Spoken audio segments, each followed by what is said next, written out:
तो बताइए इस धरा पर ऐसी लकड़ी की नाव के समान कौन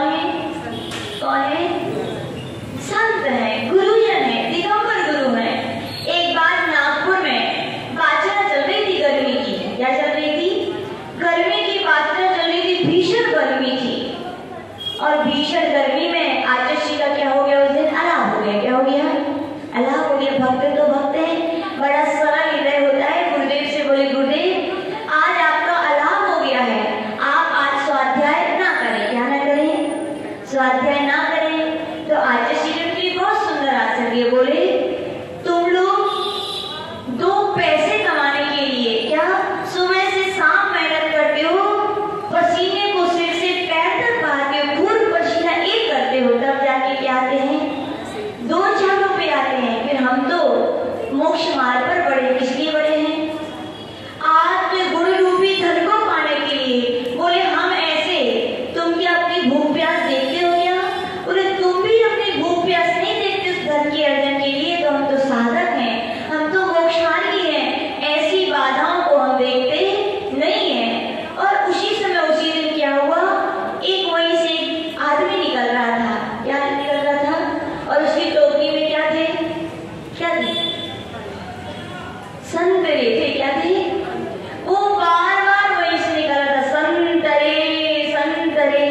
और यहाँ से अपनी स्वाध्याय चल रहा हो और कोई बार बार आवाज आ रहा है तो क्या लगता है अपने लिए बड़ा डिस्टर्ब कर रहा है ये व्यक्ति। बहुत लोगों ने भैया एक बार कहा भैया यह स्वाध्याय चल रहा है, जिनवाणी का वाचन चल रहा है, आप क्या करें थोड़ा धीरे बोले। लेकिन दुकानदार है वो तो सोच रहा था जैन है, क्यों है जैन है तो आलू भले ना खरीदे लेकिन क्या खरीदेंगे, संतरे तो जरूर खरीदेंगे। और बार बार क्या बोल रहा था, संतरे संतरे संतरे। अब लोगों को तो क्या सिर का पारा क्या था ऊपर चढ़ रहा था। लेकिन जब सामने वाले जो सुनने वाले यदि विचलित हो तो याद रखना वक्ता का भी मन क्या हो जाता है, विचलित हो जाता है। जैसे आचार्य श्री ने देखा तो आचार्य श्री का सुनिए, वो अपना काम कर रहा है लेकिन काम करते करते भी बहुत बड़ा आपके लिए उपदेश दे रहा है। बोले क्या दे रहा है?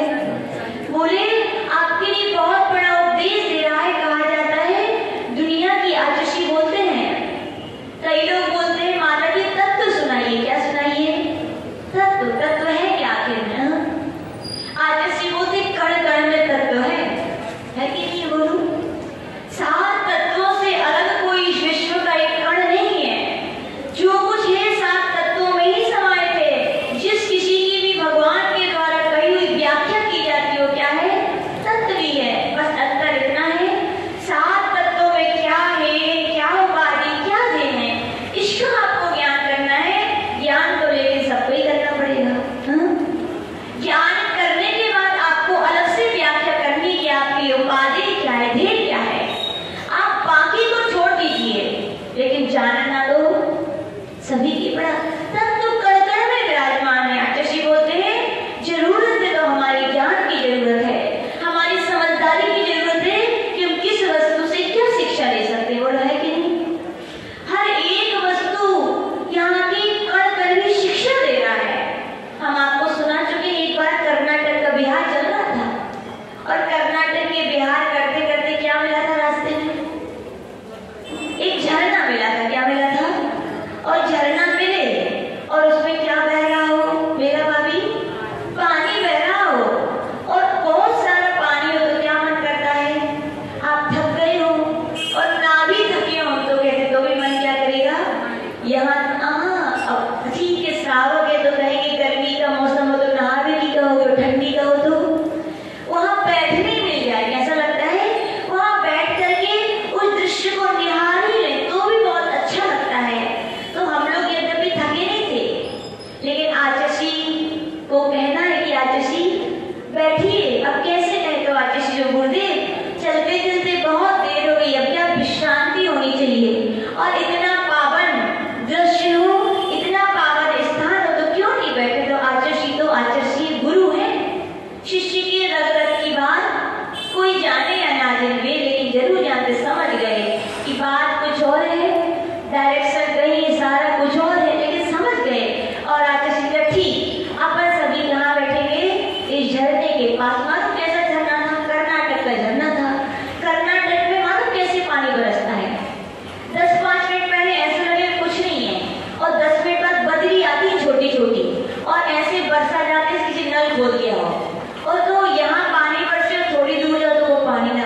किसी आर्किटेक्ट ने डिजाइन नहीं क्योंकि किसने की है, स्वयं आचार्य श्री ने के लिए कच्चा नक्शा बना के दे देते कि भाई ये, अरे हर एक काम पे आचार्य श्री की पता नहीं तीक्ष्ण होती है। श्री आंजली की बात बताए, वहां पे दीवार बन रही थी मंदिर की, आचार्य श्री ने पहले ही बोल दिया कि दीवार सही नहीं खड़ी हो रही, तो पिंजी ने बोला नहीं महाराज पूरी नाप तोल के बनाई, बिल्कुल सही है। अब कह ही सकते हैं संत लोग, हाँ? और जब दीवार बन रही ना तो पता ऊपर की बीम थी वो टेढ़ी थी, क्या थी? तो आचार्य श्री बोले देखो भैया मैंने कहा था ना, यानी कि संतों के अंदर आचार्य श्री स्वयं बोलते हैं शरणता आ जाए तो अपने आप सारे गुणों की क्या होती, सिद्धियां होती हैं। आचार्य श्री सारे गुण, तो उस समय आचार्य श्री ने मानो क्या कहा था, क्या कहा था, कल कल करता झरना देखो, क्या कल कल करता झरना देखो, हम सबसे यह कहता है जीवन भी एक झरना है जो पल पल झरता रहता है कि नहीं? झरने में पानी क्या हमेशा होता है? नहीं होता। जब बारिश होती है तब तक होता है, और पानी निकलने के बाद झरना क्या होता है, सूख जाता है। वैसे तो अपना जीवन है, जब तक आयु कर्म रूपी जल है तब तक वो झरना झरना है, और आयु कर्म समाप्त होता है, झरना क्या हो जाता है, सूख जाता है। बोले ऐसे ही अपना जीवन है, पल पल क्या हो रहा है, एक एक आयु कर्म का निश्चय क्या झल रहा है। तो गुरुदेव से पूछा, गुरुदेव फिर करना क्या चाहिए हमारे लिए, हमें जीवन पाया क्या करना चाहिए? तो आचार्य श्री ने बताया था कुछ ऐसा करना चाहिए इस संसार से अपन क्या हो सके, पार हो सके, क्या हो सके, पार हो सके, इस संसार से ता से तर सके। कुछ हमें ऐसा क्या करना चाहिए, तुरंत करना चाहिए। तो क्या करना चाहिए? तो आचार्य श्री ने बताया था झरना भले ही सूख जाता है, सूख जाता है कि नहीं, लेकिन क्या रह जाते हैं बताओ, झरने का जल सूख जाता है, लेकिन कहा गया उसके निशान नहीं सूखते। यानी कि जीवन में कुछ ऐसा कर देना चाहिए, कुछ ऐसी साधना, कुछ ऐसे अच्छे काम कर लेना चाहिए कि आप भले इस दुनिया से चले जाएं। पानी चला गया ना झरने से, लेकिन क्या बाकी है, उसके निशान बाकी हैं। अपने जीवन में कुछ ऐसी साधना कीजिए और कुछ ऐसे कर्म कीजिए, कुछ ऐसे अच्छे कार्य कीजिए, कुछ तब कीजिए, आप भले दुनिया से चले जाए लेकिन दुनिया वाले क्या करें, आपको याद करें। यानी कि संतरे क्या चल रहा है, संतरे वो गुरुदेव बता रहे थे भैया वो अपना काम कर रहा है, आप तो उसके शब्दों को सुन करके आप मननशील मनुष्य हो, उसमें अच्छाई को ग्रहण कर लो। क्या कह रहा है, पूरे संतरे बेच रहा है, लेकिन आपसे वो कह रहा है संतरे इस धरा पर, इस दुनिया में जब जब तरे थे, जब जब तक रहे हो, जब जब करेंगे वो कौन करेंगे, संत ही करेंगे। क्यों करेंगे? क्योंकि उन्होंने अपने जीवन में क्या किया, तब किया है, क्या किया है, साधना की है कि वो इस धरा पर भले नहीं, देखो कोई भी तीर्थंकर क्या भी है, लेकिन फिर भी हम क्या करते हैं, उनका स्मरण करते हैं, उनकी प्रतिमाओं की स्थापना करके उनकी पूजा अर्चना करते हैं। क्यों करते हैं? क्योंकि उन्होंने कुछ ऐसा कर दिया, वे भले इस तरह पे नहीं है, लेकिन हम उनका क्या करते हैं, स्मरण करते हैं, हम उनके पद चिन्हों पर चलने की कोशिश करते हैं। ऐसा क्या है, वो क्या है, तप है। और ऐसा तप करने वाले कौन होते हैं, संत होते हैं। तो कैसा तप हमारे जीवन में होना चाहिए भैया, बताओ कैसा होना चाहिए? सबसे पहले तप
सम्यक दर्शन है तो नियम से सम्यक समतामयी परिणामों के साथ करते हैं। किसके साथ करते हैं? तो वो उनकी तपस्या कहलाती है। क्या कहलाती है? और आप भी तो करते हो कि नहीं? जब बड़े बड़े प्रोग्राम अभी होते हैं, लेकिन पहले होते तो भट्टियों के पास बैठना पड़ता था। बैठते थे कि नहीं? काम करना पड़ता था, बैठते थे। तो तपस्या थी क्या? बोले माता जी काहे की तपस्या? समस्या थी। बोले क्या थी? चीज है ना चौधरी जी। बोले माता जी क्या तपस्या की बात? समस्या थी, यानी कि सम्यक लक्ष्य ना हो, क्षमता ना हो, तो कहा गया हर एक तप भी क्या? समस्या है। वो तप भी क्या है? आफत है। क्या है वो? आफत बन जाता है। तो आचार्य भगवान कह रहे धन्य है वे संत। शरीर के अपने से अलग था क्या? वैसे ही था, लेकिन क्या था? एक सम्यक लक्ष्य था उनके पास। क्या था? कि हमने कर्मों को रोकने के लिए तो चारित्र्य धारण कर लिए, लेकिन पूर्ववत कर्मों की निर्जरा करनी है तो क्या करना पड़ेगा? तप करना पड़ेगा। कौन सा तप करना पड़ेगा? सम्यक तप करना पड़ेगा। जिससे कौन सी निर्जरा होगी? अविपाक निर्जरा होगी। कैसी निर्जरा होगी? अविपाक निर्जरा होगी। वे संत कैसे कैसे पता है? जैसे आपको पता है जब सूरज निकलता है, सूरज घूमता है तो क्या घूमता है बताओ? हाँ, जब सूरज उदित होता है ऊपर आसमान में, सूरज जो है जैसे जैसे घूमता है तो कहा गया सूरजमुखी का भी वो पुष्प है क्या है? वैसे वैसे ही घूमता है।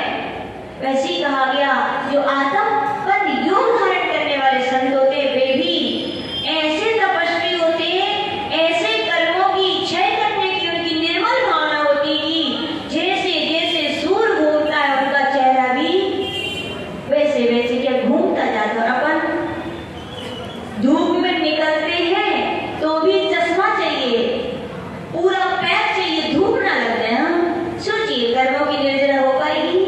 नहीं हो पाएगी। ऐसी कठिन साधना करते हैं तब क्या होती? कर्मों की क्षय हो पाता है। दूसरा कहा है कौन सा योग? अभ्रावकाश योग। ऐसी ठंडी के दिन की पाल पड़े, क्या पड़े? कि वृक्ष भी काले हो जाएं, नदियों का पानी भी कैसा निकलेगा? बर्फ जैसा ठंडा हो जाए। और ऐसे नदी के किनारे बैठकर क्या की जाए? साधना तपस्या की जाए। कहा जाता है दांत ऐसे किटकिटाते हैं जैसे जैसे वे खंजरी खटखटाती है ना लोग खनकर। ऐसे भीषण ठंडी के दिनों में भी धन्य है वे संत जो क्या केवल एक आत्म कल्याण की भावना को लेकर, पूर्ववत कर्मों की क्षय करने की भावना को लेकर क्या वहां बैठ जाते हैं। किसका ध्यान करते हैं? आत्मा का ध्यान करते। तो क्या होती है? कर्मों की निर्जरा होती है। ऐसी भीषण ठंडी में भी सोचिए अपन के लिए कितनी ठंडी लगती है? बहुत ठंडी लगती है। और ऐसी ठंडी लगे तो क्या कर लेना? आप पता है क्या कर लेना? मुनियों को याद कर लेना। या मुनि जन तो ध्यान करके उसका ध्यान कर लेना। क्या पूज्य गुरुदेव पूज्य आचार्य विमल सागर जी महाराज का सुनाते हैं। बोले भीषण ठंडी का क्या चल रहा था? बिहार चल रहा था। और ऐसी ठंडी के मौसम में पूज्य गुरुदेव के लिए बुखार आ गया। क्या आ गया? वो बुखार, ठंडी और बुखार आ जाए फिर तो कहने क्या है? सब लोग बहुत चिंतित थे। लेकिन पूज्य गुरुदेव अब ऐसे बुखार और ठंडी का मौसम और बिहार चल रहा हो फिर नींद आएगी क्या? नींद आने वाली नहीं है।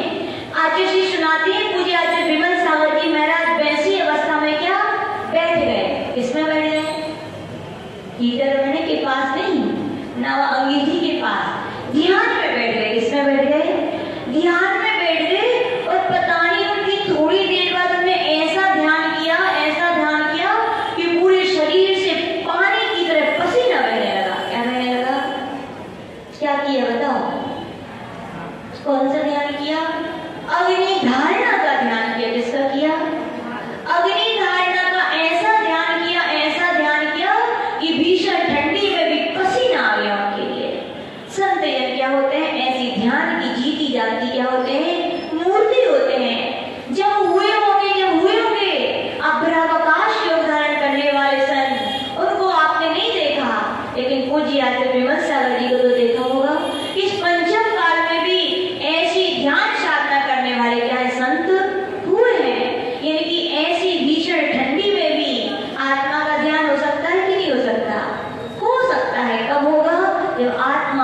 मोक्ष होगा, जब सकल कर्म श्यातम की भान होगी। तीसरा योग कौन सा होता है? वर्षा योग। कौन सा होता है? वर्षा योग चल रहा है अपने यहाँ। यानी कि वर्षा योग में वृक्ष के नीचे संत जन बैठ जाते हैं। कितने दिन के लिए? 4 महीने के लिए। कितने दिन के लिए? याद रखना, तीनों योगों की अवधि उत्कृष्ट 4-4 महीने हैं और 4-4 महीने ही बैठते हैं और पहले दिन स्थापना करते और बैठ जाते। और कौन से दिन उठते हैं? अंतिम दिन उठते हैं। यह 4 महीने का अखंड उपवास साधना करते रहते हैं वो लोग बारिश में। ये तो अभी कहें कि आरखंड का हुंडाप से प्रकार का दोष है कि ऐसी वर्षा हो रही, कभी होती है कभी नहीं होती, कभी धूप हो जाती है। लेकिन विदेश क्षेत्र में जाओ भैया, आगम में लिखा है, बिल्कुल निश्चित है, इतने दिनों तक तीव्र वर्षा होगी, इतने दिनों तक मंद वर्षा होगी। वर्षा योग यानी नियम से वर्षा होती ही है। क्या होती है? बारिश होती है। और ऐसी अनवरत बारिश में बताओ संत जन बैठ जाते। किसके नीचे? पेड़ के नीचे। और हम तो कहते हैं बारिश बरसे तो उतनी तकलीफ नहीं होती, पानी गिरता रहे, लेकिन बारिश रुक जाए, बारिश रुक जाए और उसमें ठंडी ठंडी हवा चले बढ़िया, और हवा के साथ में पानी की बूंदें फिर टप गिरे 2-4, फिर 2-4, फिर टप गिरे, फिर टप गिरे। फिर कैसा लगता है? चौधरी जी कैसे लगाते? उठ के चले जाते हैं। ज्यादा यानी कि क्षमता बनाने की जरूरत होती है। ऐसे में किसकी होती है? ज्यादा क्षमता। सोचिए बारिश का मौसम आता है तो जीव जंतु भी कितने सारे निकल आते हैं कि नहीं अपने आप। सोचिए कभी कभी हम लोग करगोल जी की भी 1 महीना रह के याद करते हैं तो वे गिजाई ऐसे खड़े हैं कि जैसे मेहमान कर आ गए हो। कभी साड़ी पर, कभी पता नहीं कब कहाँ चढ़ जाए, कोई भरोसा नहीं है। सोचिए हम लोग तो ध्यान नहीं करते भैया, तो पीछे से हटा देते थे। लेकिन संतों की सोचिए अपने हाथ में एक चीटी चढ़ जाती है तो हटाने की कितनी आकुलता हो जाती है। ये संत 4 महीने तक जो बैठते होंगे एक आसन पे, क्या क्या नहीं चढ़ता होगा उनके पास बताओ? क्या गिजाइयां नहीं चढ़ती होंगी? कितनी बार चढ़ती होंगी और उतरती होंगी। उनके खेल का मैदान लगता होगा। शर्म में कितनी बार देख के चले जाते होंगे। कैसा लगता होगा? कभी चढ़ा सांप आप लोगों के ऊपर? नहीं चढ़ा। एक बार सियासी में चतुर्मास चलता था, वहां तो बहुत सारे ऐसे आती रहते, वहां हम लोग सामाई करते थे तो मैडम गोदी हो जाते थे हम लोगों की। और जो डरते नहीं उनकी तो ठीक है, जो माता जी मराठी डरे तो मैडम उसके साथ बेबी करते। बड़ा मजा आता था। कब बिच्छू आके पार्टी के नीचे बैठे, कब बाजू में आके बैठे, कोई भरोसा नहीं। गुहेरे वे पार्टी के नीचे रहते थे हम लोगों के सियासी में। ऐसे भी अरे आचर्षी तो ठीक है कि बड़े हैं, मतलब ध्यानशील है, मननशील है तो नहीं डरे, लेकिन हम लोग जैसे तो डर जाते थे। तो पार्टी के नीचे बैठ, एक बार रात्रि में क्या हुआ, एक सांप आ गया। क्या आ गया? एक माता जी के पैर पे चढ़ गया। बेहद नींद में तुमने क्या किया? पकड़ा और उठा के फेंक दिया। तो वो जब फेंका तो इसके ऊपर गिरा, दूसरी माता जी के ऊपर गिरा। तो बे तो सो रही है जिनके ऊपर चढ़ा था, लेकिन कौन उठ गई? सारी माता जी उठ गई। बोले सांप सांप सांप सांप। बोले ऐसा सांप कि नींद में हो तो डर ना लगे, लेकिन बिना नींद की हो तो सब क्या है? घबरा जाए कि वो चढ़ भी जाए तो पता नहीं कैसे गलती होनी को पता भी ये ऊपर चढ़ा था। बोले ऐसे लगा ठंडा ठंडा। हम लोग भी पूछी कैसा लगा था? बोले ठंडो ठंडो चिकनो चिकनो लगा। तो कैसे है? गुलगुलो। हाँ वही गुलगुलो, सही कही आपने, गुलगुलो लगो। बोले हमें तो ऐसे लगा नींद में थे, कुछ चढ़ाया तो बोले उठा के फेंक दिया। तो बोले कैसे वो मतलब 4 महीने की उस योग की बात कर रहे हैं, पर जिन संतों की ये सकल कर्म क्षय की भावना है कि वे ऐसे भी उपसर्गों को क्या 4 महीने तक क्या सह लेते। किसकी सह लेते? केवल सकल कर्म क्षय की भावना से। ऐसे कौन होते हैं? संत जन होते हैं। और दूसरा तप की परिभाषा करते हुए क्या कहते हैं आचार्य भगवान? इच्छा निरोधा तपा। इच्छा का निरोध इसमें कर दिया जाता है, उसका नाम क्या है? तप है। कैसी इच्छा है? तो आचार्य जी बड़ी अच्छी बताते हैं। कैसी? बोले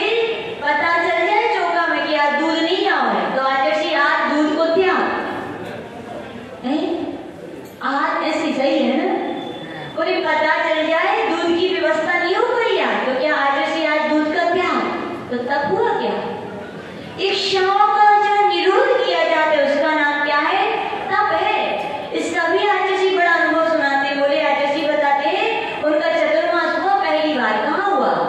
माता जी के गांव में, गुजरात भावनगर में हुआ। तो बोले दशलक्षण पर्व चल रहे थे। बोले काहे की रसी थी? हरि की रसी थी। तो क्या हुआ, चौके में जैसे पहुंचे तो उन्होंने थाली दिखाई।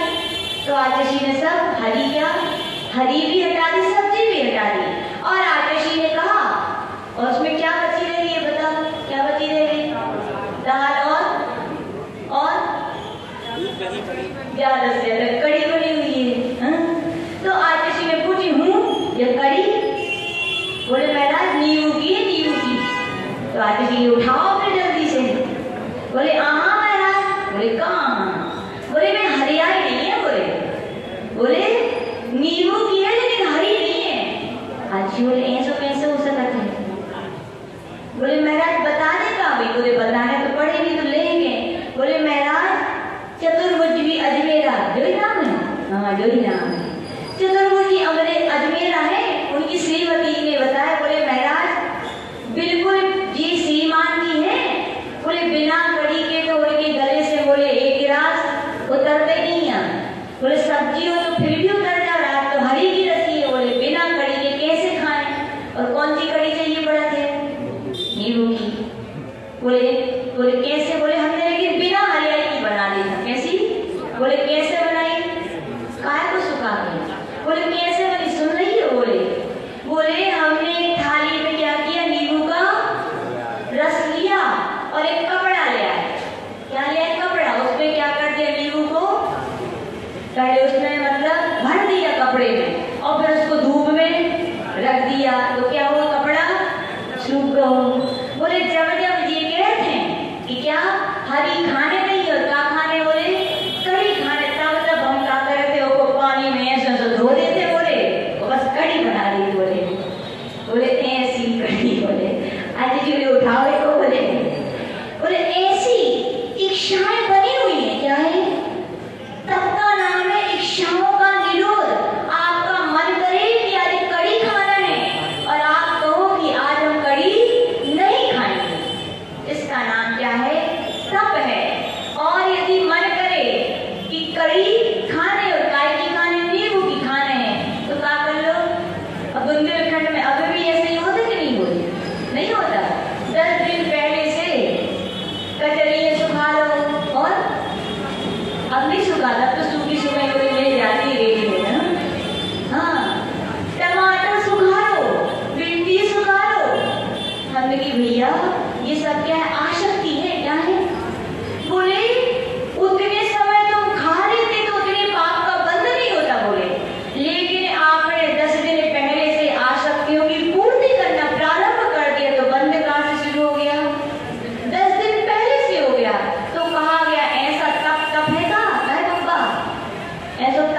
1 लीटर में 1 नीम का दूध है। ठीक है भैया, आप लोग समझते होंगे। हम तो यही सोचते थे कितना दूध हो, 1 बूंद काफी है। ठीक है, जितना भी हो, यानी कि उसमें खटास डाल दो तो क्या हो जाता है? दूध का क्या बन जाता है? वो पनीर बन जाता है। क्या बन जाता है? छेना। क्या बन जाता है? छेना। हम लोग की दीक्षा के पहले पनीर तो जानते थे, लेकिन छेना नहीं जानते थे। जब संघ में गए तो बोले आज जी को नीरस है, बोले छेना चला छेना। हम तो थाली में ढूंढते ही रहे तो छेना कहाँ है। और एक दूसरी दीदी आई और उन्होंने पनीर उठा और ले गई। बोले हमने कही दीदी ने पनीर नहीं छेना मंगाओ है। बोले जो ही छेना कहा तो क्या छेना पनीर एक ही होता है? बोले कि दूध में खट्टा पदार्थ जाता है तो पनीर छेना बन जाता है, यानी कि छेने का गट्ठा बन जाता है। पानी पानी क्या हो जाता है?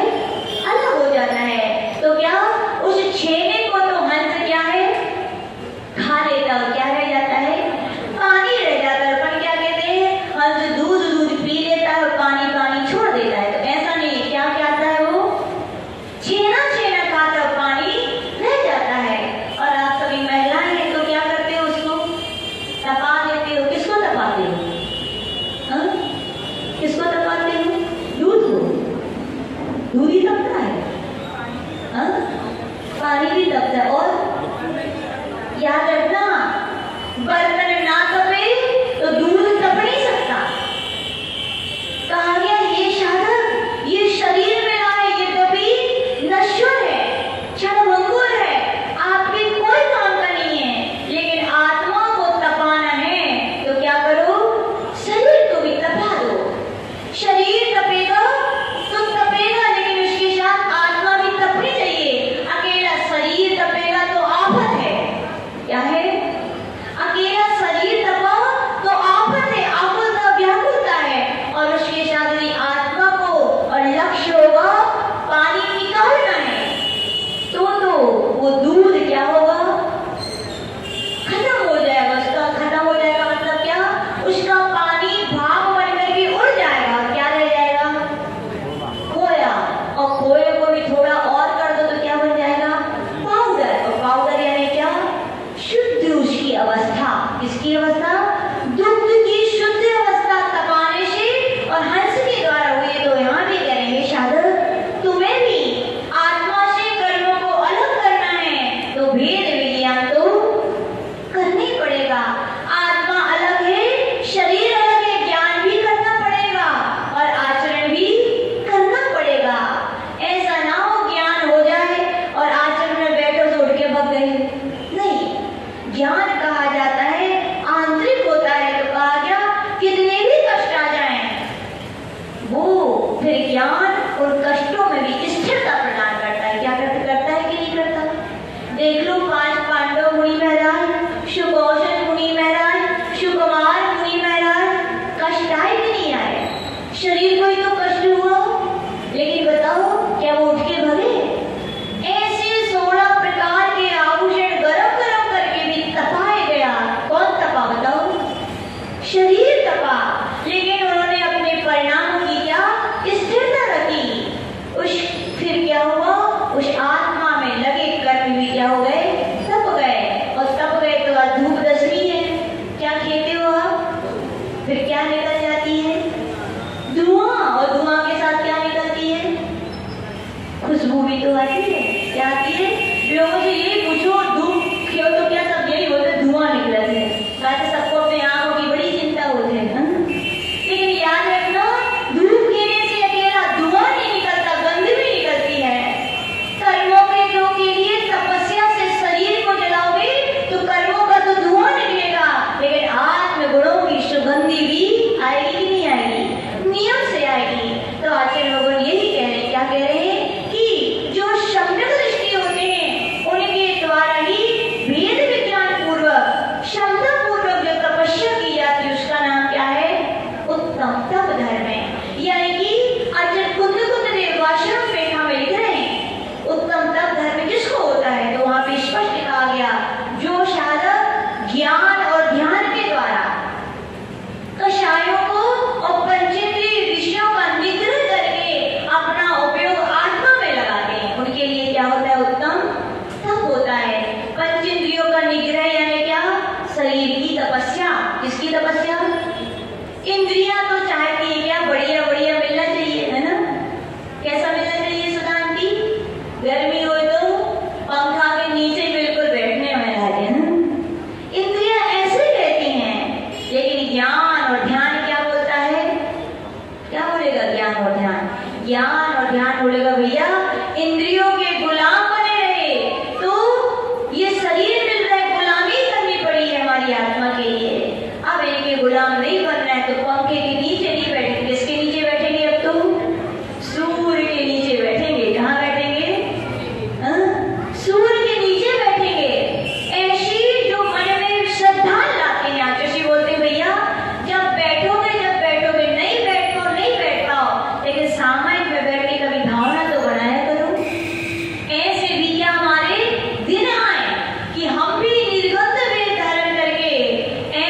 से बड़ी बड़ी तपस्या कर लेते हैं।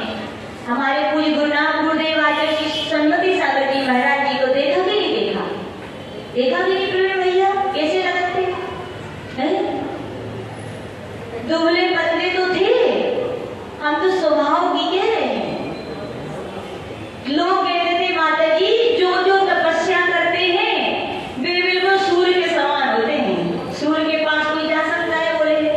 बोले जाना तो दूर है, आंख उठा के भी नहीं देख सकता। बोले इतने बोले कठोर थे। बोले कठोर यानी साधना में कठोर थे। कैसे थे? साधना में कठोर थे कि अच्छे लोग जाने से बोले थरथराते थे। हर कोई बात नहीं कर सकता था उनसे। कुछ सुनाते हैं, हम लोग ने तो कुछ साक्षात देखा है 2007 के चतुर्मास में कि उनकी तपस्या बहुत थी। कैसी तपस्या थी? बोले 40 साल तक तो कभी उन्होंने अन्न नहीं खाया। क्या नहीं खाया? अन्न का एक दाना मुख में नहीं रखा। उसके बाद भी सारे ड्राई फ्रूट्स का उनका त्याग था, यानी कि सूखे मेवे का। और उनका नियम था 10 लक्षण जी के तीनों शाखाओं के। कितने शाखाओं के? कितने बार 10 लक्षण करवाते हैं? 3 बार आते। तीनों बार के उपास निर्जला 10 दिन करते थे। 3 बार की अष्टांगिका के तीनों उपास निर्जला करते थे। और तो और चतुर्मास में पहला महीना आएगा तो 1 उपास 1 आहार, दूसरा आए तो 2 उपास 1 आहार, तीसरा आए तो 3 उपास 1 आहार, चौथा आए तो और शेर निष्कीर्त जैसे जिन्हें बड़े बड़े व्रतों के लिए तीर्थंकर भगवंतों ने किया है। किसने किया है? करोड़ के तीर्थंकर भगवंतों के परिचय एक भी तीर्थंकर ऐसे नहीं होते जो शेर निष्कीर्त व्रत ना करें। ऐसे व्रत के लिए शेर निष्कीर्त व्रत बोले वो ही कर सकते हैं जिनके आत्मबल, जिनके अंदर शेर की तरफ पराक्रमण हो, जिनका आत्मविश्वास इतना विल पावर हो, वो ऐसे व्रत को कर सकते। कैसे होता है बताइए जरा? कैसे होता है? एक पहले उपवास करो, फिर 1 आहार, फिर 2 उपवास, फिर 1 आहार, 3 उपवास 1 आहार, ऐसे कहां तक ले जाओ? 14 तक, 15 तक ले जाओ। क्या 15 उपवास, तो फिर क्या करो? 1 आहार, फिर क्या करना है? ऐसा सोचो।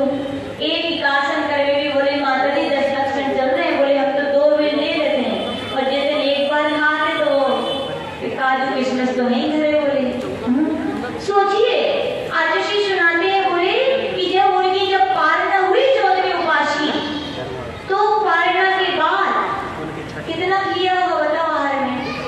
बोलते माता जी 1 उपवास करते, दूसरे में खाओ नहीं है। बोले खाए जाते। बोलो हम उपवास करना सरल है, लेकिन पारणा करना क्या है? बहुत कठिन है। क्यों? आसक्तियां इंद्रिय खुल जाती है पूरी और लीवर कमजोर हो जाता है और फिर मन मचलता है, खाने की इच्छा नहीं होती। लेकिन कई आसक्ति जो होते हुए खा लेते तो फिर क्या होता है? तबीयत खराब हो जाती है। लेकिन जो समझदार होते वे क्या करते हैं? आचार्य कहते हैं 10 दिन के उपवास करो तो 20 दिन की साधना और करो, यानी कम कम खाओ, यानी कि क्रमशः उसकी मात्रा बढ़ाइए। एकदम खाना शुरू नहीं करना चाहिए। कहा जाता है खाया नहीं जाता। सोचिए 14 दिन के बाद जिनकी पारणा हुई हो कैसा क्या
पानी को त्याग करो तो लेकिन डाक को पानी ले लेते। क्या ले लेते? यानी कि उनका भोजन भी डाक के पानी से ही पकाया जाता था। कभी उन्होंने केवल नियम ले लिया 4 बड़ी मूंग की दाल लेनी, बस क्या लेंगे? कभी नियम ऐसे ले लिए कि मूंगफली लेंगे। कभी नियम अभी कुछ वर्ष पहले केवल लेते थे कच्चे केले की टिकिया लेते थे, बस क्या लेते थे? छाछ। श्रावक तो श्रावक है, एक दिन कच्चा केला मिले ना हुई है तो वे होशियार थे बड़े, महाराज की कमरे के बाहर ही बैठे चर्चा कर रहे थे। देखो महाराज केले लिए थे और मिल नहीं रहे हैं, और मिला थे तो बड़े कैसे मिले थे? महंगे मिला थे। महाराज के कानों में ये बात पड़ी, उसी दिन से उन्होंने क्या कर दिया? उसका विद्या। फिर गन्ने का रस और गर्म गन्ने का जूस पीते थे, और क्या पीते थे? और छाछ पीते थे। ऐसी गन्ने की चर्चा चली, बड़े स्वाभिमानी होते तपस्वी लोग, कभी कभी लगता है। अभिमानी नहीं, याद रखना क्या? स्वाभिमानी। अभिमानी तो पर को कष्ट देने के लिए ऐसे करते, स्वाभिमानी पर को कष्ट ना, उसकी वो क्या ऐसे नियम लेते कि मैं गन्ने के रस का विद्या केवल क्या लेने लगे? छाछ और पानी। कितने दिन निकाले? 10 वर्ष निकाल दी उन्हें छाछ पानी। कितने वर्ष? हाँ, और वो भी एक आहार एक उपवास। और कभी अष्टमी चतुर्दशी पड़ गया तो 2 उपवास 1 आहार। और 10 लक्षण योगी और अष्टांगिका के जैसे क्रम में वो तो करते थे, और उनका नियम था 3 घंटे की सामायिक कैसे करनी है? खड़े होकर। कैसे होकर? बड़े तपस्वी थे, अच्छे अच्छे विद्वान, बड़े बड़े लोग। निर्मल जी है जो अध्यक्ष थे, अभी खत्म हो गए, वे तो उनसे ऐसे डरते, बताने से डरते, कहते महाराज लेकिन बताएं लोग भले ही डरते हो, लेकिन हम लोग ने खुद जाके देखा अतिशय चतुर्मास करके, उन जैसा वात्सल्य जैसा हम लोग को मिला किसी को नहीं मिला होगा। सब लोग बोलते थे तुम लोग को बड़ो चाहते बड़े आचर्षी। तुम्हारे लोग क्या कहते थे? मूल से ज्यादा चाहे का क्या होता है? ब्याज अच्छा हो। मूल पूंजी से ज्यादा ब्याज लोगों को अच्छा लगता है। बोले ये गुरुदेव को तो चाहते थे, उनके के कारण क्या हम लोग को बोनस में फ्री में वात्सल्य मिलता था, और वास्तविकता में उनके अंदर अपार वात्सल्य था। हम लोग ने देखा तपस्या भले ही बाहर से अनुशासन में कठिन थे, लेकिन प्रेम वात्सल्य का व्यवहार बहुत अच्छा करते थे। इतना तो सही बताएं, इतना तो ऐसी बातों बातों में हम लोग को प्रमोद भाव में हंसा देते थे, खुद नहीं हंसते थे। एक दिन का उदाहरण सुना है ऐसे, मतलब हम लोग तो पता नोट करते थे। 2007 के चतुर्मास में हमारी तो शुरू से याद है कुछ बात उसको नोट करना, फटाक से नोट करने के। अभी भी ये सब में रहते हैं तो जो ही काम है, कुछ बात आई और फटाक से नोट कर देना। तो वहां हमने 2 रजिस्टर भरे थे। कितने रजिस्टर भरे थे? कि बड़े किसने क्या कहा और उसका उत्तर बड़े किसने क्या किया। एक दिन क्या हुआ, प्रातःकाल बैठे हुए थे तो आचार्य जी अपने गुरुदेव गणाचार्य गुरुदेव विराट सागर जी महाराज आए। उनकी बड़ी सरलता है, उनको जो भी अच्छा बुरा होता है वे भी अपने गुरुदेव को बताते हैं। तो एक दिन क्या हुआ, उन्होंने बताया गुरुदेव आज हमने एक सपना देखा। बोले क्या देखा? बोले हमने 2 बंदर देखे। बोले क्या देखे? 2 बंदर। बोले कैसे देखे? बोले एक काला था एक गोरा था। क्या थे? एक काला एक गोरा। आज किसी ने जैसे कहा और वैसे अचानक क्या हुआ, अब नाम नहीं बता रहे, मैं पता है कौन आए थे। एक ब्रह्मचारी जी है और एक अंकल आए, एक सफेद ड्रेस पहने थे, एक काली। बोले ले तेरा सपना पूरा हो गया। बोले क्या? बोले तेरा सपना पूरा हो गया। बोले पूरे लोग ऐसे हंसते थे खिलखिला के, लेकिन उनके चेहरे पे कुछ नहीं। और अब ऐसे अनेकों उदाहरण है, मतलब उनका वात्सल्य तो है। याद रखना आचार्यों का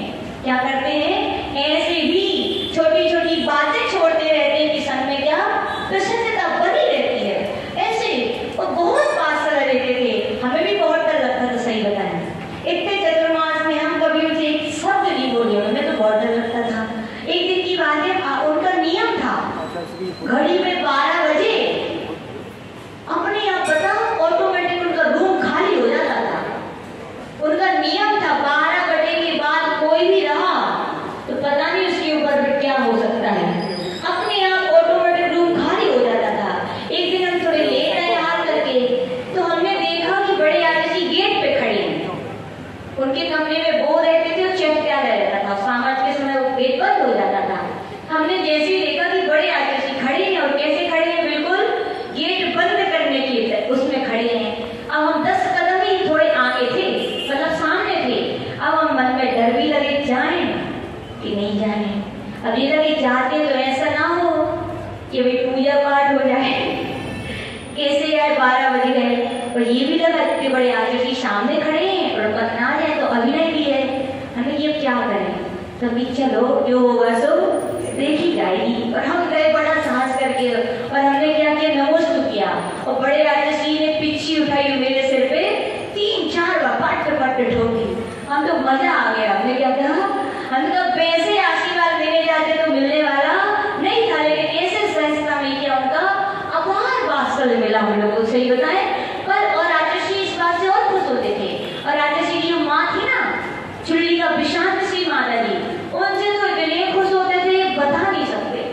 बोले विराट सागर जी, दुनिया के बच्चे अपनी माँ को छोड़ देते हैं, तुमने उनको क्या किया, जिसे माँ ने उंगली पकड़ के तुम्हें यहाँ तक संस्कार देकर यहाँ तक पहुंचा, तुमने क्या उसी मोक्ष मार्ग पर तुम चला रहे हो, इसकी मुझे क्या है बहुत खुशी, बहुत खुश होते थे। और विशांत श्री माता जी की तो कहनी क्या, उनकी समाधि में कभी उन्होंने पाठ नहीं सुना, उनके संग में इतनी समाधि होती, लेकिन विशांत श्री माता जी को भी जो कहती थी, उनकी समाधि चल रही थी तो बड़े राजा से पूछते थे, माता जी क्या सुनना है, तो वो कहती थी समाधि मरण।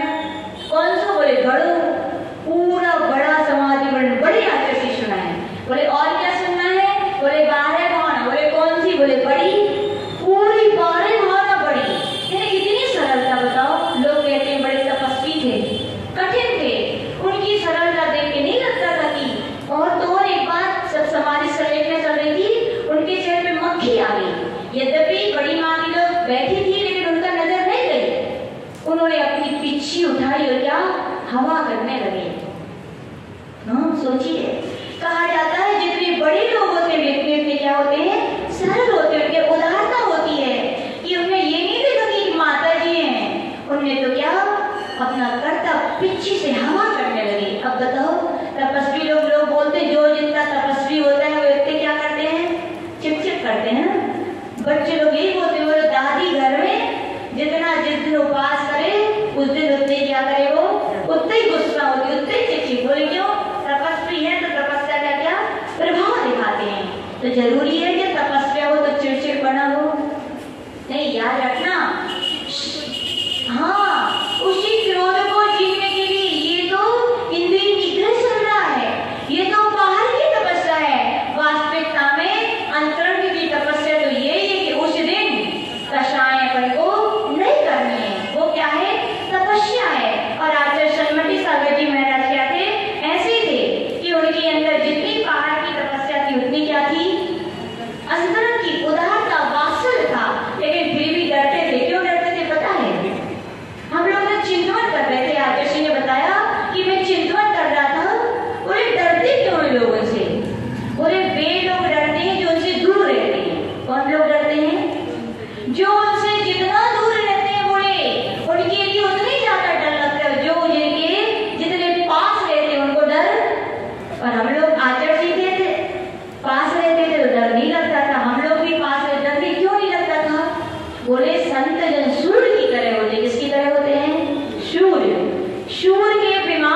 घटित कर लो। इसके ऊपर घटित कर लो, संतों के ऊपर। कौन से संतों के ऊपर?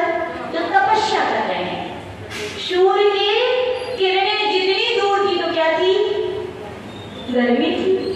सूर्य के जितने दूर अपन है तो गर्मी का एहसास होता है। तो याद रखना, तपस्वी संतों के जो लोग जितने दूर रहते हैं, उनकी सेवा करने नहीं पहुंचते, उनकी मनोभावना को समझने नहीं पहुंचते, उनकी भैया करने पहुंचते, तो उनके लिए क्या लगता है? डर लगता है। क्या लगता है? डर लगता है कि भैया चिट तो नहीं जाएंगे, है ना, गर्म है, पता नहीं जला ना दे। लेकिन क्यों? क्योंकि आप दूर हो।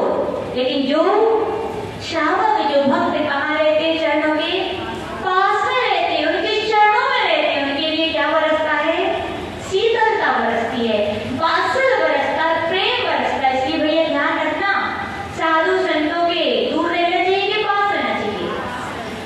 उनको सही मायने में यदि जानना है, क्या रखना, दुनिया बाहर की सब देख के प्रभावित हो जाती है। लेकिन कैसे होना चाहिए प्रभावित? उनकी चर्या, उनके पास आके उनकी भावनाओं को देखो। जब गुरुदेव के लिए हम लोग जितना हमने निकट वर्ष बढ़े, अनुभव बढ़े, उतना हमने संवेदनशील पाया उनके लिए। क्या संवेदनशील किसका गुण है? जिसका हृदय दयालु हो, जिसका हृदय वात्सल्य से भरा हो, वो ही संवेदनशील होते हैं। संवेदनशील यानी क्या? हर किसी की भावनाओं को समझने की क्षमता। उसी हमने अपने आदर्श से बहुत परखी है। मनुष्य तो छोड़िए, छोटे छोटे जीव जंतुओं की भावना को भी आदर्श समझते हैं। उदाहरण बताएं, तमिलनाडु में भी चतुर्मास चल रहा था हम लोगों का, बड़ा बैराग में चतुर्मास था। बताइए, वहां पे मठ था, मठ भी जीर्ण शीर्ण। तो संत जहाँ उद्धार करवाना हो तो क्या करो? संत को जाके बैठा दो, चाहे बड़े संतों को बैठ बैठ लगाना हो। संत भी लेकिन बड़े उदार होते हैं, बेदरागी होते हैं। उस मठ में स्थान नहीं था, एक हॉल था, तो वहाँ आर्य सब रुक गया। अब आज किसी ने पता है पूरे 4 महीने, लेकिन वहाँ का मंदिर भी बड़ा सुंदर है। तमिलनाडु का बेस इतना होता, जैसा पेड़ों परिणति ग्रंथ में जिनालयों का वर्णन है वैसे ही था कि एक पहले गोपुर द्वार होना चाहिए, फिर ध्वज दंड होना चाहिए, फिर मानस्तंभ होना चाहिए, फिर मंडप होना चाहिए, फिर सीढ़ियां होनी चाहिए, फिर मंडप होना चाहिए, फिर जल कुंड होने चाहिए, फिर मंदिर होना चाहिए। और मंदिर का गेट कैसा होना चाहिए? बहुत छोटा। और छोटे गेट में जब प्रवेश करो तो भगवान कैसे होने चाहिए? बहुत बड़े विशाल। जिंतूर गए कभी? कोई नहीं गया तो एक बार हो कैसा है गेट पर में भैया। हमारे यहाँ की माता की थी, वे तो कह रही थी हम निकल पाए कि ना निकल पाए। तो छोटा आंटी सोच रही है कब जाओ। बहुत छोटा गेट है, लेकिन जैसे वहां अंदर जाते हैं 7 फुट के पद्मासन में पार्श्वनाथ भगवान है। बड़े अतिशयकारी। क्या अतिशय पता है वहां का? एक इतने से पत्थर की, क्या बोलेंगे, पर गिट्टी, उसके बल पे टिके हैं। पूरे अनर है पार्श्वनाथ भगवान। कैसे देखो, टॉर्च लगा के नीचे देखो तो पूरा प्रकाश आर पार जाता है, और ये केवल गिट्टी दिखती है। जो ना गए हो देख ही हो, पंचम काल में भी देवकृत अतिशय है। देवता ही जिनालय की अतिशय क्षेत्रों की रक्षा करने वाले उतर रहे हैं। विश्वास बना के रखना। वहां पर अतिशयकारी क्या है? चैत्यालय मंदिर है। तो क्या बात है, चैत्यालय की बात चल रही थी। क्या चल रही थी? कि मेल जितना होती ऐसे वो वहां भी बहुत बड़े पार्श्वनाथ भगवान है। मालूम है, पार्श्वनाथ अपने भगवानों के पीछे जैसा प्रेम होता है, लेकिन वहां और अच्छी बात है कि पूरा भगवान पार्श्वनाथ के पीछे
क्वालिटी होती। क्या क्वालिटी पता है? क्या क्वालिटी होती? दो क्वालिटी होती है, याद रखना कबूतर की। एक तो ये होती है कितनी दूर में उड़ जाए कि तुम भगा नहीं हो, लेकिन रहे हुए आप लोगों की तरह कि तुम घूमिए लेकिन घर आके क्यों देगी आने तो अपने घर जब टूटो हो जाए फूटो हो कैसे हो गए। एक ये क्वालिटी। दूसरी क्वालिटी होती है तोता में, एक क्या होता है कबूतर में। उनको यदि डर लगे, मान लीजिए कोई जानवर आ रहा है तो वे क्या करते हैं? अपनी आंखें बंद कर लेते। क्या सोचते हैं? हमें कोई देखे नहीं लो। क्या सोचते हैं? उनकी ये है, उनको डर लगे तो वे अपनी आंखें बंद करते हुए ये लगता है कि हमें कोई देख नहीं रहा। लेकिन क्या होता है? सबको तो दिखता है लेकिन उनको नहीं दिखता। और रात्रि में ऐसे ही होता है, तो जो जंगली जानवर रहते हैं बिल्ली वगैरह उनको पकड़ लेते। ऐसे हुआ एक बिल्ली ने कबूतर को पकड़ लिया और जब पकड़ा तो बस आहत हुई, घटती हो तो आतिश की नींद खुल गई। आतिश ने जैसे ही देखा तो आतिश को लगा कि बिल्ली पकड़ी, तो उसको बचाने के लिए आतिश क्या तुरंत जल्दी से उठे और उसके पीछे गए। और बिल्ली ने सोचा कि अब चकमा लेना चाहिए। किसके लिए? गुरुदेव के लिए। सोचो क्या बुद्धि चली। तो उसने कहा सोचा तो क्या एक बिल्ली एक ऐसे कमरे में घुस गई। कैसे कमरे में? जिसको अपन लोग कबाड़ खाना कहते। क्या कहते हैं? बेस्ट रिजर्व सब चीजें रखी। उस मंदिर में भी टूटी फूटी लकड़ी कमरा रखा था। तो बिल्ली वहां पे जाके बैठ गई और क्या सोची अब तो ये चले जाएंगे। लेकिन आचर्षी तो गुरुदेव है, क्या है? वे भी बैठे रहे। कितनी देर तक बैठे रहे? पता नहीं कितनी देर तक। और बिल्ली ने सोचा कि अब ये जाने वाले नहीं है, तो क्या किया? बिल्ली ने वही कबूतर छोड़ा और क्या चली गई। फिर आचर्षी ने क्या किया होगा बताओ? कबूतर को उठाया हुआ है ना। अपन सभी तो यही सोचते, लेकिन याद रखना एक संवेदनशील व्यक्ति ये नहीं सोचेगा। आचर्षी नहीं, नमोकार भी नहीं। रात के लगभग 11:30-12 बजे की बात है। आचर्षी वहां पर बैठे रहे। कितने बजे तक? 4 बजे तक बैठे रहे। क्यों बैठे रहे बताओ? क्योंकि नहीं, बिल्ली दोबारा नहीं, बिल्ली दोबारा ही तो भगा देते थे, भगाते थे। लेकिन उसके साथ साथ भी उन्होंने देख लिया कबूतर घबराया हुआ है, और घबराए हुए व्यक्ति के पास अपना भी व्यक्ति जाए तो उसको घबराहट होती है। क्या होती है? उस घबराहट में अटैक भी आ सकते नहीं आ सकते, हो सकता है उसको घाव हो गया हो। हम तो उसके बचाने की भावना से जा रहे, लेकिन वो क्या समझे? तो बोले कहा गया आचर्षी ने उससे संवेदन किया कि मैं जाऊंगा तो ऐसा ना हो कि वो घबरा जाए। तो आचर्षी ने कुछ नहीं किया, बस उसकी रखवाली करते रहे। कितने घंटे तक? 12 बजे से 4 बजे तक बैठे रहे। कहाँ? कबाड़ खाने के पास। अपन होते क्या करते? सो जाओ भैया, कौन है? देखो ये कहलाती दयालुता। ये है तपस्वियों की तपस्या, ये है तपस्वियों की करुणा, दया। सभी प्राणी में संवेदनशीलता कहलाती है कि रक्षा करना एक अलग बात है, और उस समय वो क्या चाहता है प्राणी, वैसा उपचार करना एक अलग बात है। तो कहा गया 4 जैसी बजे तो महाराज ने जाकर देखा आचर्षी अपने पाटे पे नहीं है। तो देखा कहाँ है? तो आचर्षी कहाँ बैठे मिले? कबाड़ खाने। तो आचर्षी ने कहा महाराज को बिठा दिया। क्या? महाराज को बिठा दिया। बोले तुम बैठो, कबूतर को देखना और स्टोव वगैरह किए। फिर आचर्षी ने सबको सुनाया कि ऐसी ऐसी बात है। फिर सुबह उस कबूतर को उठाया, बढ़िया उसका उपचार किया, और एक जाली वाला कमरा था वहां उसको रख दिया। और ब्रह्मचारी भैया से बोले भोजन करके आइयो, तो खा लियो, भात ले लियो और पानी ले आना। और कितने 3-4 दिन तक बढ़िया उसकी देखभाल की, वो अच्छा हो गया। फिर क्या किया उसको? ये क्या संवेदनशीलता। यानी कि जितने तपस्वी लोग होते हैं उनके जितने पास जाओगे क्या मिलेगा आपको? करुणा, शीतलता मिलेगी। तो आज हम यही कह रहे हैं कि ज्ञान और ध्यान के द्वारा क्या करना है? जो इंद्रियों का तो निग्रह करते हैं, यानी कि मन के लिए पंचेंद्रियों के विषयों में नहीं जाने देते, लेकिन उसके साथ साथ कषायों का क्या करते हैं? समन करते हैं, आत्मा की भावना पाते हैं। ऐसे वो क्या कहलाते हैं? संत कहलाते हैं। संत ही क्या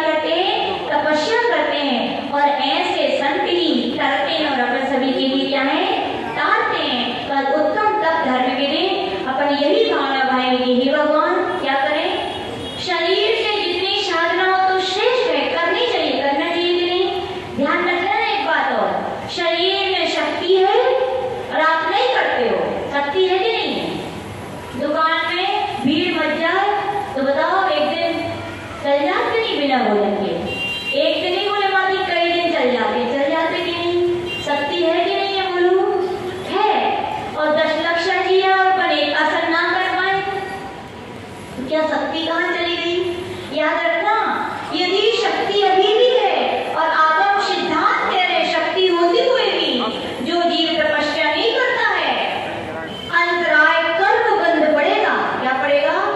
अंतराय। और साथ में अश्रद्धा वेदनी पड़ेगा। क्या पड़ेगा? क्यों? आज मौका मिला है, आप नहीं कर रहे हो तो आगे आपको ऐसा मिलेगा क्या? जिसके लिए जो वस्तु मिलती है वो नहीं करता, उसको तरसना पड़ता है। आप लोग भी तो बोलते हो नहीं कि बेटा अन्न में फेंको नहीं तो क्या खा भी नहीं मिलेगा। ये बात हर किसी में लगाना चाहिए, हर एक धर्म कार्य में लगाना चाहिए। आपकी योग्यता है, आपकी क्षमता है, शक्ति है तो आपको करनी चाहिए। और नहीं करोगे तो क्या होगा? अंतराय करना पड़ेगा।